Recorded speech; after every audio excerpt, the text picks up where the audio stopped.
नमस्कार, शाकुंतल कला मंदिरच्या पॉडकास्टमध्ये आपल्या सर्वांचं स्वागत. आज आपल्याकडे एक अवकाश विज्ञानातले तज्ज्ञ व्यक्ती आलेली आहेत. त्यांची ओळख खूप वेगळी आहे, ती आपल्याला होईलच नंतर. ते आहेत डॉक्टर संजय श्रीधर लिमये. नमस्कार. नमस्कार. आणि काही वेळाने वाराला आणखीन एकदम ती धूळ अशी वरती गेली. ती माझी युरेका मोमेंट. शुक्रवारती असं घडलं का की जेव्हा जर पाणी असलं पूर्वी, आणखीन वातावरण गरम होत चाललं होतं, त्यामुळे सगळे त्याचं वाष्पीकरण झालं असणार, तर तेव्हा ह्या धुळेबरोबर किंवा जी काही मीठ वगैरे जमलं असेल त्याच्याबरोबर तिथले जंतू वरती गेले का हा प्रश्न आला. कारण तसं पृथ्वीत होतं. तुम्ही जर बाहेरचा कुठलाही ढग बघितला, पुण्यात कुठेही जा तुम्ही, त्या ढगात सगळे तुम्हाला बॅक्टेरिया सापडतील. बर, ते बरेच संशोधन झालेलं आहे. तर तर शुक्रवारती का होऊ शकणार नाही असा प्रश्न विचारला. आणखी मग शेवटी एक पेपर प्रसिद्ध झाला 2018 साली ॲस्ट्रोबायोलॉजीमध्ये. मला बायोलॉजीचं काही ज्ञान नाही. ॲस्ट्रोबायोलॉजीमध्ये माझा पहिला पेपर आला. तो पेपर वाचला. एक MITच्या सॅरा स्टिगर म्हणून आहे, ती इतर ताऱ्यांभोवती काही ग्रह असतील का, त्यांच्यावरती जीवन आहे का, असं तिचं संशोधन चालू आहे. तिने त्याच्यावरती लेख लिहिला की असे जर शुक्रावरती जंतू असले तर ते थेंबात असतील, ढगांच्या थेंबात, बाहेर असू शकत नाही, ते राहणार नाही. आणि आमच्या मनात ती कल्पना होती, पण ते काय पहिलाच पेपर ह्या विषयात 50 वर्षात कोणी लिहिलं नव्हतं. त्यामुळे ते रेफरीजना त्यांच्या प्रश्नांची उत्तरं देण्यात लांबी वाढत चालली. मग शेवटी लांबी कमी म्हणून काही कापावं लागलं. त्याच्यात तो उल्लेख गेला. तर तिने लेखला. आणखीन तो वाचल्यानंतर एकदम खूप लोकांना त्याच्यात इंटरेस्ट आला. तर त्या थेंबात जंतू जिवंत राहू शकतील, कारण तिथे थोडं पाणी आहे, आणखीन इतर सॉल्ट्स आहेत. आणि जीवनाला काय लागतं, एक तर सूर्यप्रकाश म्हणजे एनर्जी लागते, न्यूट्रिएंट्स म्हणजे केमिकल्स, काही elements, carbon, nitrogen, oxygen, phosphorus, sulphur, आणखीन इतर काही मिनरल्स लागतात. ती शुक्रावरती आहेत, पृथ्वीवरती तशीच आहेत. पण ते जीवन मग पृथ्वीवरती सुरुवात कशी झाली ते अजून माहिती नाही. पृथ्वीवरतीच ते सुरू झालं का बाहेरनं काही जीवन आलं, आणखीन ते पृथ्वीवरती वाढलं. तसं शुक्रावरती सुद्धा घडलं असेल जर पाणी असलं तर. तर त्याच्यावरती लेखलेलं. आणखीन आता त्यानंतर ती सारा सिगरनी एक लेखलेला की ते थेंबात जर जीवन असेल तर ते मोठे मोठे होत गेले की त्यांचं वजन वाढेल, आणखी ते खालती खालती पडतील. आणि शेवटी खालती गेल्यावरती त्यातलं पाणी जाईल आणि त्याचे स्पोर्स होतील. आणि तो एक काहीतरी असं धुक्यासारखा, धूर असं ना, धुकं म्हणायचं, त्याचा एक असा थर बसेल खालती वातावरणातच, पण पृष्ठभागाच्या वरती काही. आणि तसा आहे शुक्रवारती आहे. हा, हेज लेअर म्हणतात त्याला. तो असू शकेल असा पेपर तिने लिहिला. आणि तो पेपर वाचून मग ते, आणि त्यामुळे इतर लोकांना त्याच्यात इंटरेस्ट आला. आणखीन पीटर बेक पुढच्या वर्षी एक प्रोब सोडणार आहे, मिनी प्रोब म्हणून, सॉरी, मॉर्निंग स्टार म्हणून एक मिनी प्रोब ढगातनं उतरेल, तो पडेल आणि 3 मिनटं फक्त ढगात असेल. तेव्हा ऑर्गॅनिक्स आहेत का तेवढंच ते 3 मिनिटात बघायचा प्रयत्न करणार. तो पहिलाच असा प्रयत्न की शुक्रावरती ऑर्गॅनिक केमिकल्स किंवा लाईफ आहे का याचा शोध घेण्याचा. इतके दिवस कोणीही त्याच्यात लक्ष दिलं नाहीये. इस्रोची मिशन जाती आहेत, त्यांच्याकडे अशी काही इन्स्ट्रुमेंट्स त्या ऑर्बिटरवरती नाही आहेत. फक्त रेडार आहे. तर ते काही वर्षात कळून येईल की आहे का नाही. असू शकेल की नाही, पण शुक्रावरती पूर्वी पाणी होतं की नाही ते कळायला आणखीन थोडा वेळ लागेल. पण जर ऑर्गॅनिक मिळाली ढगात की मग आणखीन त्याच्यात असण्याची शक्यता वाढते. शक्यता वाटते. आणखीन ते कुठनं आले असा प्रश्न येईल ना, बाहेरनं आले का खालनं आले. तापमान खूप आहे शुक्रावर, मग त्यामुळे झालं तरी जगणार का. ढगात इथं असं आता आपण बसलोय तसं तापमान आहे. वरती गेलं की तापमान कमी कमी होत होतं. पृथ्वी तसंच आहे. खाली पडल्यावर पण मग ते टिकेल का. नाही, आता एक काही जंतू पृथ्वीवरती 100-150 डिग्री सेंटीग्रेड हा तसे पर्यंत असतील तरच टिकणार ते. जर तुम्ही पृथ्वीवरचं जे वातावरण आहे ते तुम्ही जर शुक्राकडे नेलं आणि 40 किलोमीटर वरती गेलात तर जे काही तापमान आहे तेच सारखं आहे. फक्त इकडे ऑक्सिजन म्हणजे प्राणवायू आणखीन नायट्रोजन. तर शुक्रावरती प्राणवायू कमी आहे, म्हणजे जवळ नाहीच आहे. अगदी अगदी किंचित प्रमाणात आहे, म्हणजे ट्रेस. मुख्य म्हणजे कार्बन डायऑक्साईड खूप आहे. आणखीन नायट्रोजन म्हणजे जवळ साधारण 94 ते 98% कार्बन डायऑक्साईड उंचीप्रमाणे बदलतं का. ते का बदलतंय अजून हा आमचा नवीन शोध आता पेपर प्रसिद्ध होतो या गेल्या महिन्यात. का नाही, पण आम्ही पहिलं पृष्ठभागापासून 60-61 किलोमीटर पर्यंत नायट्रोजनचं प्रमाण किती बदलतंय तो आमचा पेपर आता प्रसिद्ध होतोय. ग्रहण लागतं, सूर्य चंद्र आपण ग्रहण बघतो, तसं शुक्राबद्दल ट्रान्झिट संक्रमण असतं. ग्रहण म्हणजे काही आपलं चंद्र सूर्य आणखी पृथ्वीच्या मध्ये येतो. तर सूर्य आणि पृथ्वीच्या मध्ये चंद्र आला की आता काय की चंद्राचा आकार पृथ्वीवरनं बघितलं की सूर्याचा जितका आकार आहे म्हणजे अँगल तो जवळजवळ सारखा आहे. तर ते अगदी बरोबर एका ओळीत आले की सूर्यग्रहण होतं. आणखी मग काही दिवसांनी चंद्र फिरला की पृथ्वीमध्ये येते आणि मग पृथ्वीची सावली चंद्रावरती पडते तेव्हा चंद्रग्रहण होते. तर शुक्रावरती काही शुक्राला चंद्र आहे की नाही सध्या तर नाही, पूर्वी होता का कोणाला माहिती, असू शकेल. पण ते ट्रान्झिट म्हणतात ते वेळ की पृथ्वीवर जर सूर्याकडे म्हणजे शुक्राकडे बघितलं की तो 108 वर्षांनी बरोबर अगदी सूर्यासमोर जातो. ते विलियम हर्शलनी काही वर्षापूर्वी त्यांनी त्याचा शोध लावला होता आणि ते आधीच सांगितलं की या दिवशी शुक्र सूर्यासमोरनं जाईल म्हणून. आणि त्याच्यावरनं मग प्रकाशाचा वेग मोजता येतोय का त्याच्याबद्दल प्रयत्न चालला होता खूप. इकडे भारतात सुद्धा पॉंडिचेरीला फ्रेंच लोकांनी काही लोकांना धाडलं होतं आणि तो इतिहास खूप वाचण्यासारखा आहे. बऱ्याच ठिकाणी गेली पण ते शेवटी झालं काय की ती जरी वेग मोजता आला तरी तो एवढा निश्चित नव्हता.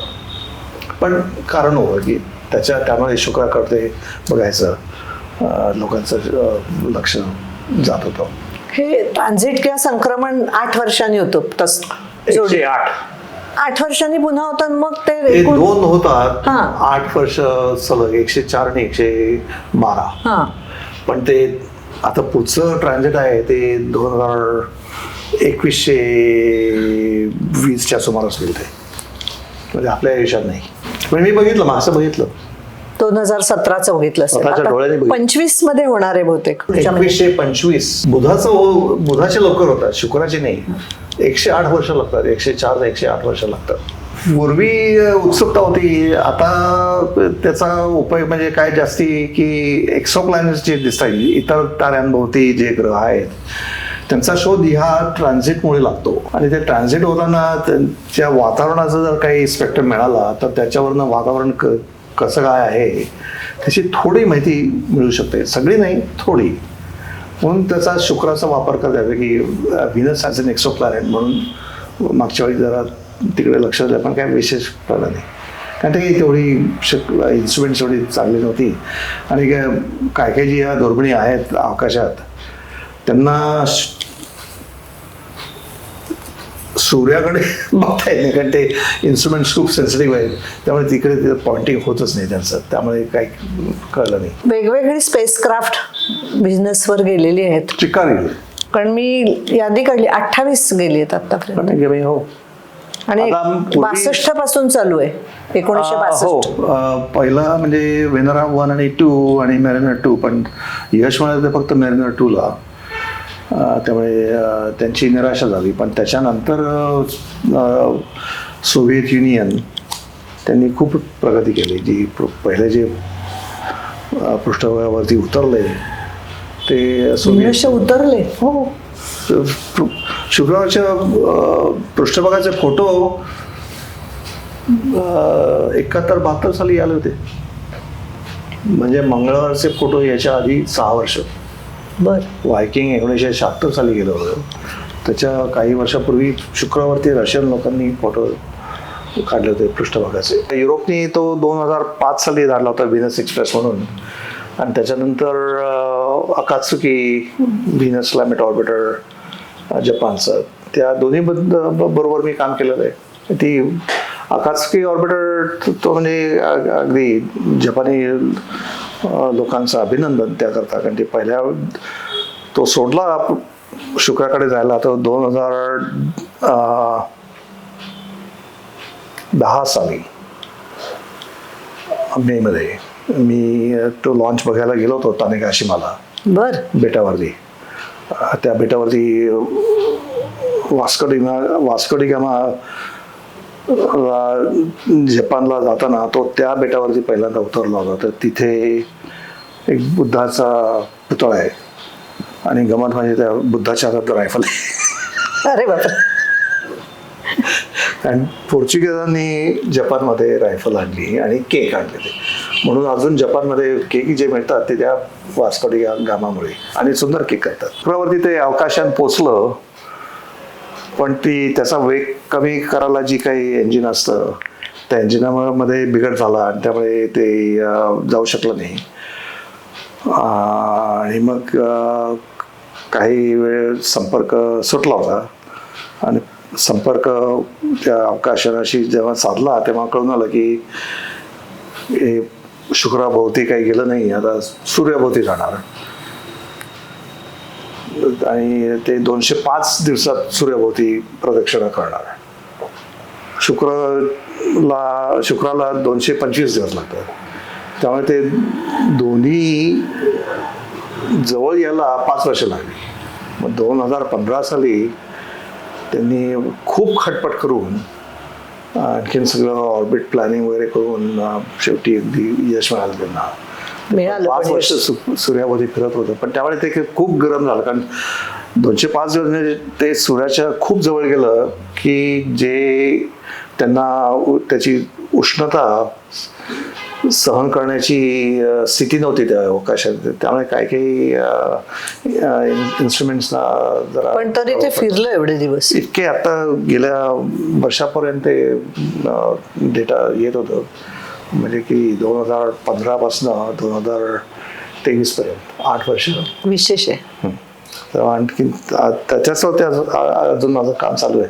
अजून म्हणजे ऑफिशियली विस्कॉन्सिन युनिव्हर्सिटीतनं तू रिटायर झाला असलास तरी तुझं काम चालू आहे. नाही, मी इमेरिटस आहे, त्यामुळे काय मला माझं ऑफिस आहे, विद्यार्थी आहे, काही तुझ्या हाताखाली बऱ्याच विद्यार्थ्यांनी PhD पण केली. नाही, मी प्राध्यापक नाही एक, कारण मला. पण मग कसं काय तुझ्या हातात, म्हणजे तुझं मार्गदर्शन त्याला मिळालं असेल. अमेरिकेचं काय तुम्हाला एवढं भारतासारखं एवढं काय सक्त नाही आहे, काय म्हणायचं रिस्ट्रिक्ट नाही आहे, काय स्ट्रिक्टच म्हणूयात आपण. नाही, पण त्याला मराठी कडक नाही आहेत. हां, पण नाही, माझ्याकडे हे अंडरग्रॅज्युएट विद्यार्थी आहेत, पण मी थिसिसवरती सही नाही करता येत मला, कारण मी प्रोफेसर नाही, प्राध्यापक नाही आहे. पण त्यामुळे मला काय मला स्वातंत्र्य आहे कामाची. मला माझ्या मनात येईल ते मी काम करू शकतो. मला कधी प्रवास करायचा तेव्हा करू शकतो, कुठे जायचं ते करू शकतो. की शिकवायचं आहे, आज जाता येणार नाही, तसं काही माझं. आणि मला माझ्यावरती कोणी नाही, मी स्वतःचा एकटा आहे. म्हणजे सही करता येत नसली तर विद्यार्थी तू मार्गदर्शन तर तू करू शकतोस. मार्गदर्शन करू शकतो, पण त्याच्यात माझा फायदा काय? नाही केलेलं आहे तसं, पण म्हणजे कोणाला मास्टर्सचे आलेत काही, त्यांचं केलंय मार्गदर्शन, ते जरा सोपं असतं. पण PhD म्हणजे अवघड होतं, कारण की ते आणि मी एनकरेज नाही केलं कारण काय की एकतर आमचं प्लॅनेटरी सायन्स असं डिपार्टमेंट नाही आहे. बरं. त्यामुळे डिग्री तुम्हाला कुठल्या डिपार्टमेंटमध्ये, वेगळ्या डिपार्टमेंटमध्ये घ्यावी लागेल. अच्छा. आणि तसं झालं तर मग त्यांना पुढे नोकरी मिळायला त्रास पडणार ना. बरोबर. मी विद्यार्थी घेतले नाही, मिळू शकले असते पण घेण्यात अर्थ नव्हता, कारण आमच्याकडे युनिव्हर्सिटीमध्ये इतर ग्रहांवरती संशोधन करणारी अशी खूपच कमी होती लोक होती, आणि आता कोणीच नाही. म्हणजे मीच शेवटचा शिल्लक आहे. विस्कॉन्सिनला तशी पूर्वीपासूनच प्रथा होती. खगोलशास्त्र आहे, चिक्कार आहे, पण ग्रहांचा विषय वेगळा असं ग्रहांसाठी नाही. शुक्राची चांदणी पण मराठीत म्हटलं तर इकडे आपण पुल्लिंगी तारा, शुक्र तारा आणि चांदणी पण म्हणतात. आणि तुम्ही जे दोघांनी मिळून व्हीनस, आपण मगाशी जे दाखवलं पुस्तक लिहिलं ते विल्यम शिहान जे आहेत ते लेखक आहेत.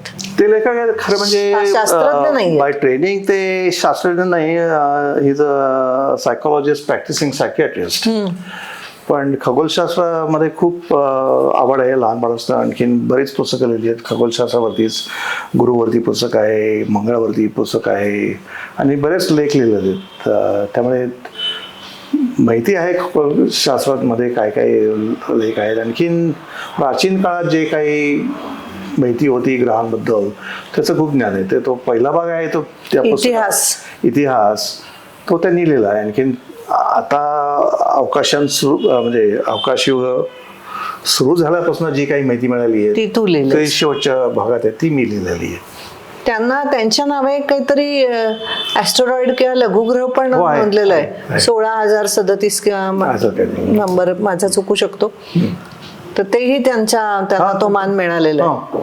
अरे बरीच वर्ष, माझी 25-30 वर्ष ओळख आहे. मी त्यांना मॅडिसनलाच एक या ग्रहांवरतीच एक सोसायटी आहे, डिव्हिजन आहे अमेरिकन ॲस्ट्रॉनॉमिकल सोसायटीची. ते 98 साली मी एक अशी त्यांची वार्षिक संमेलन मी ऑर्गनाईज केलं होतं सगळं. आणि हे सगळं तेव्हाच नवीन एक कन्व्हेन्शन सेंटर तयार होतं, फ्रँक लॉयड राईट म्हणून. तर एवढी सगळी मोठी कॉन्फरन्स मीटिंग ती मी अरेंज केली होती. आणि म्हणजे सगळं कॉन्फरन्स हॉल 3 मजली माझ्या हातात होतं एक आठवड्यावर. आणि म्हणून कार्ल सेगनपेक्षा माझं एक जास्ती आहे. कार्ल सेगनचा फोटो कधी बसवरती नव्हता, बिलबोर्ड्स नव्हते रस्त्यावरती, माझा आहे. अरे वा. तेव्हा महिन्याभरच होता, पण आहे.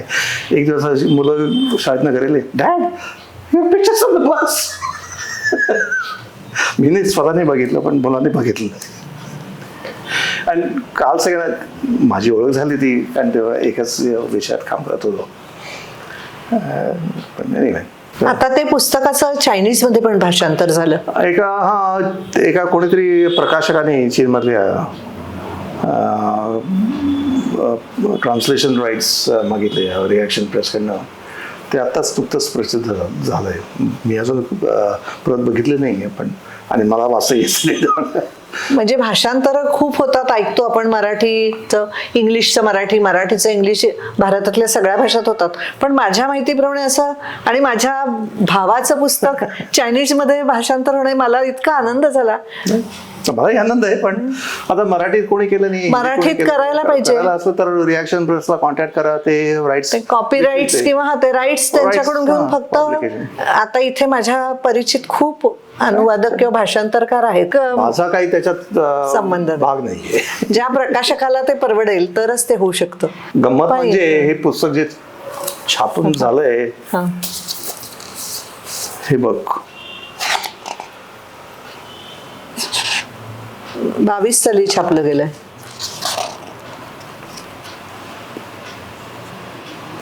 हे वाच. Printed and bound in India.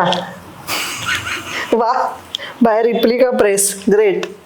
यावं आणि मराठी. काय, माझं मराठीत शिक्षण फक्त 4थी पर्यंत झालेलं आहे, त्यामुळे मला हे लिहिणं मराठीत खूप अवघड होईल. पण 70 साली अरे नाही.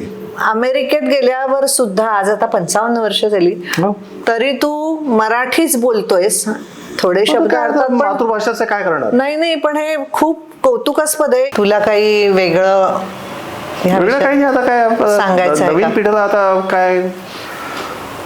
काय सांगशील अजून? अवकाश, कुतूहलता सारखी उत्सुकता असेल, उत्सुकता, कुतूहल असेल तर जरूर करा. तर ती जगवा आणि जे काही मनात येईल ते प्रयत्न करा. प्रयत्न करा. का झालास त्याबद्दल खूप आभार. खूप छान वाटलं. नाही, मजा आली. धन्यवाद.